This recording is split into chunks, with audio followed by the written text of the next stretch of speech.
before his time. With an expanding paunch, receding, graying hair, and 3 deep, parallel scars down the side of his right cheek, it would be difficult to guess that this former U.S. Army infantryman is still, at least chronologically, at the beginning of his life. The sky was red that day. All the smoke, the crap that'd been filling the air all summer, it put everything in this amber red light, like looking at the world through hell-colored glasses. That's how I first saw Yonkers, this little depressed, rust-collared burb just north of New York City. I don't think anybody had ever heard of it. I sure as hell hadn't. And now it's up there with, like, Pearl Harbor. No, not Pearl. That was a surprise attack. This was more like Little Bighorn, where well, at least the people in charge, they knew what was up, or they should have. The point is, it wasn't a surprise. The war, or emergency, or whatever you want to call it, it was already on. It had been, 3 months since everyone jumped on the panic train? You remember what it was like, people just freaking out, boarding up their houses, stealing food, guns, shooting everything that moved. They probably killed more people, the Rambos and the runaway fires and the traffic accidents and just the whole shitstorm that we now call the Great Panic. I think that killed more people at first than Zach. I guess I can see why the powers that be thought that one big stand-up battle was such a good idea. They wanted to show the people that they were still in charge, get them to calm the hell down so they could deal with the real problem. I get it. And because they needed a propaganda smackdown, I ended up in Yonkers. It wasn't the worst place to make a stand. Part of the town sat right in this little valley, and right over the West Hills you had the Hudson River. The Sawmill River Parkway ran right through the center of our main line of defense, and the refugees streaming down the freeway were leading the dead right to us. It was a natural choke point, and it was a good idea. The only good idea that day. Todd reaches for another cue, the homegrown American variety cigarette so named for its 1/4 tobacco content. Why didn't they put us on the roofs? They had a shopping center, a couple of garages, big buildings with nice flat tops. They could have put a whole company right above the A&P. We could have seen the whole valley, and we could have been completely safe from the attack. There was this apartment building, about 20 stories, I think. Each floor had a commanding view of the freeway. Why wasn't there a rifle team in each window? You know where they put us? Right down on the ground, right behind sandbags or in fighting holes. We wasted so much time, so much energy preparing these elaborate firing positions. Good cover and concealment, they told us. Cover and concealment? Cover means physical protection, conventional protection from small arms and artillery or air-dropped ordnance. That sound like the enemy we were about to go up against? Was Zach now calling in airstrikes and fire missions? And why the hell were we worried about concealment when the whole point of the battle was to get Zach to come directly at us? So back-asswards, all of it. I'm sure whoever was in charge must have been one of the last of the Fulda fucktards. You know, those generals who spend their Nardrop years training to defend West Germany from Ivan. Tight-ass, narrow-minded, probably pissed off from so many years of brushfire war. He must have been an FF, because everything we did freaking stunk of Cold War static defense. You know they even tried to dig fighting holes for the tanks? The engineers blasted them right out of the A&P parking lot. You had tanks? Dude, we had everything. Tanks, Bradleys, Humvees armed with everything from 50 cals to these new Vasilik heavy mortars. At least those might have been useful. We had Avenger Humvee-mounted Stinger surface-to-air missile sets. We had this AVLB portable bridge layer system, perfect for the 3-inch deep creek that ran by the freeway. We had a bunch of XM electronic warfare vehicles, all crammed with radar and jamming gear and... Oh yeah, we even had a whole FOL, family of latrines, just plopped right there in the middle of everything. Why? When the water pressure was still on and the toilets were still flushing in every building and house in the neighborhood. So much we didn't need. So much shit that only blocked traffic and looked pretty. And that's what I think they were really there for, just to look pretty. For the press. Hell yeah. There must have been at least one reporter for every 2 or 3 uniforms. On foot and in vans, I don't know how many news choppers must have been circling.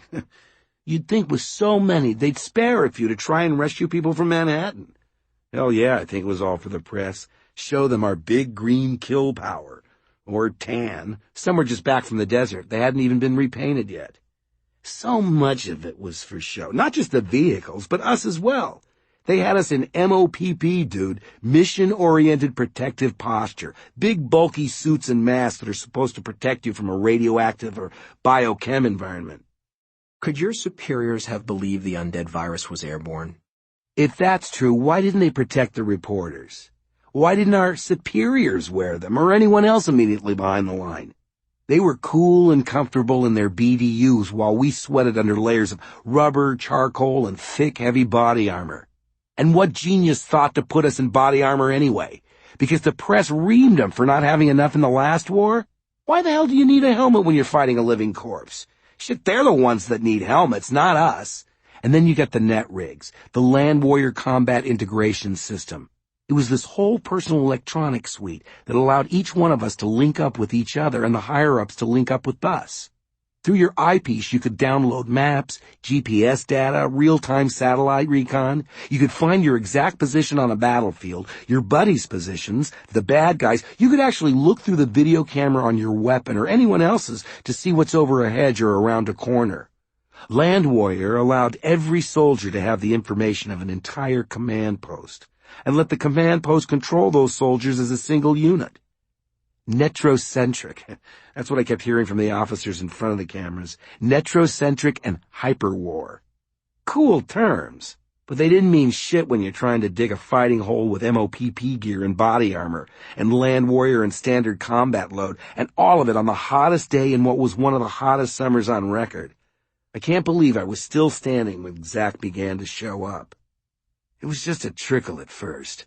Ones and twos staggering between the abandoned cars that jammed the deserted freeway. At least the refugees had been evacuated. Okay, that was another thing they did right. Picking a choke point and clearing the civilians. Great job. Everything else... Zach started entering the first kill zone, the one designated for MLRS. I didn't hear the rockets launch. My hood muffled the noise, but I saw them streak towards the target. I saw them arch on their way down, as their casings broke away to reveal all those little bomblets on plastic streamers. They're about the size of a hand grenade, anti-personnel with a limited anti-armor capacity. They scattered amongst the G's, detonating once they hit the road or an abandoned car. Their gas tanks went up in like little volcanoes, geysers of fire and debris that added to the steel rain. I gotta be honest, it was a rush. Dudes were cheering in their mics. Me too, watching ghouls start to tumble. I'd say there were maybe 30, maybe 40 or 50 zombies spread out across this half-mile stretch of freeway. The opening bombardment took out at least 3/4 of them. Only 3/4? Todd finishes his cigarette in one long, angry drag. Immediately, he reaches for another. Yep, and that's what should have made us worry right then and there.